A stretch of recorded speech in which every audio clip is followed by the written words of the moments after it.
नमस्कार दोस्तों, आज मैं आपको संपदा माता की कहानी सुनाने जा रही हूँ। प्रेम से बोले संपदा माता की जय हो। हमारे देश में एक राजा हुए थे नल। उनकी पत्नी का नाम था दमयंती। एक बार चैत्र मास प्रतिपदा को बुढ़िया रानी दमयंती के पास आई। उसने अपने गले में पीला गांठ बांध रखा था। रानी ने उससे डोरी के बारे में पूछा तो वह बोली, यह संपदा का डोरा है, इसके पहनने से घर में सुख संपत्ति की वृद्धि होती है। रानी ने भी उससे एक डोरा लेकर अपने गले में बांध लिया।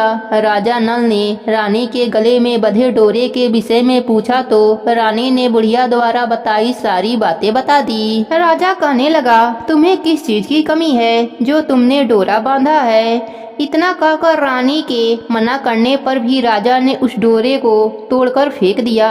रात्रि में राजा को सपने में एक स्त्री बोली, मैं जा रही हूँ, तथा दूसरी स्त्री बोली, मैं आ रही हूँ। इस प्रकार 10-12 दिन तक रोज यही सपना आया। वह उदास रहने लगा। रानी के पूछने पर राजा ने रानी को सपने की बात बताई। रानी ने राजा से दोनों स्त्रियों का नाम पूछने को कहा। राजा द्वारा उनसे पूछने पर पहली स्त्री बोली, मैं लक्ष्मी हूँ, और दूसरी ने अपना नाम दरिद्रता बताया। दूसरे दिन राजा ने देखा कि उसका सब धन समाप्त हो गया है। वे इतने निर्धन हो गए कि उनके पास खाने तक को न रहा। दुखी मन से राजा रानी जंगल में कंदमूल खाकर अपने दिन बिताने लगे। राह में उसके 5 वर्ष के बेटे को भूख लगी तो रानी ने राजा से मालिन के यहाँ से छाछ मांगकर लाने को कहा। राजा ने मालिन से छाछ मांगी तो मालिन ने कहा, छाछ समाप्त हो गई है। आगे चलने पर एक विषधर ने कुंवर को डस लिया।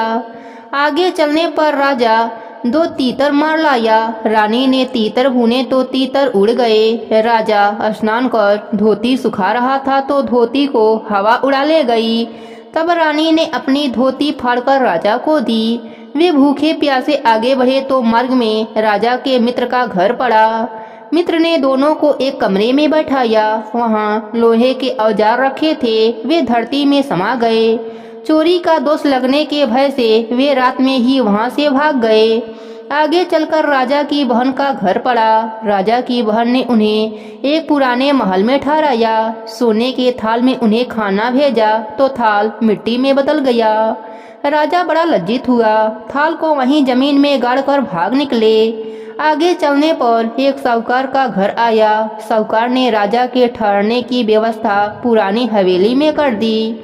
वहां पर खूंटी पर एक हीरो का हार टंगा था।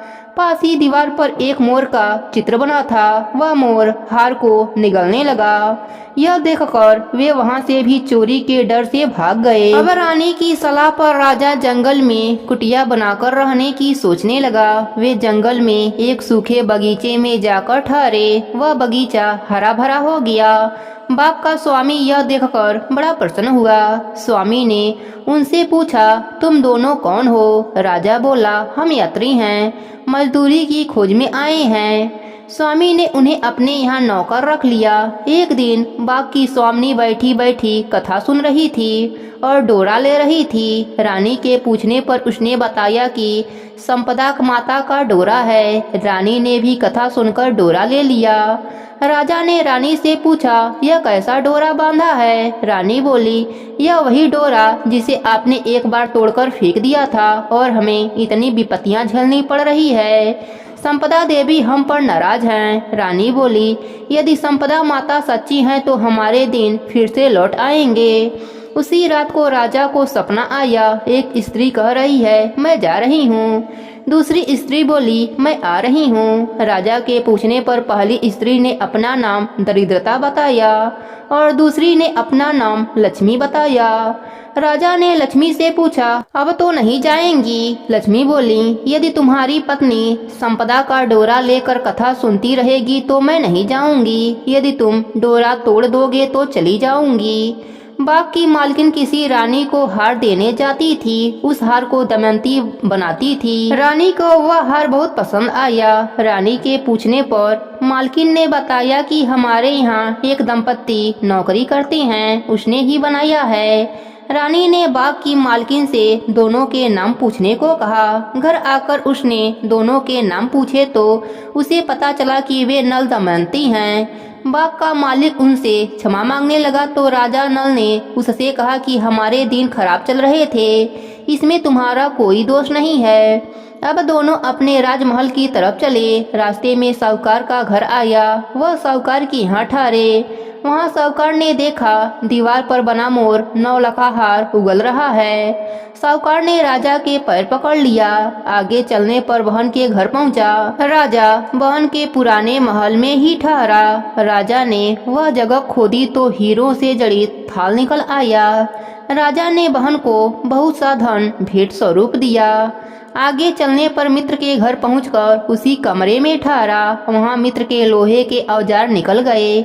आगे चलने पर उसकी धोती एक वृक्ष पर मिल गई। नहा धोकर आगे बढ़ने पर राजकुमार उसको सर्प ने डस लिया था खेलता हुआ मिल गया। महलों में पहुंचने पर रानी की सखियों ने मंगल गान गाकर उनका स्वागत किया।